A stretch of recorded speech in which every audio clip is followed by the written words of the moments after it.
बहुत लाजमी बड़ा है, देख सकते हैं काफ़ी इसका आकार है, छोटा है। अब ये मादा, ये देखें इसके जो है खोपड़ी में गोली मारी है और ये देखें खून टपकेगा भी। चल आजा। ताज़ा भी अभी हम आपको लाइव कवरेज नहीं इसकी दिखा सके।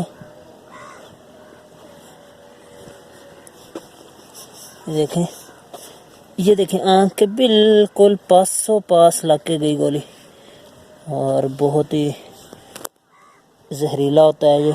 जहाँ ये होता है इसको सांप करीब भी नहीं आता उस जगह के, तो सांप को ख़त्म कर देता है ये।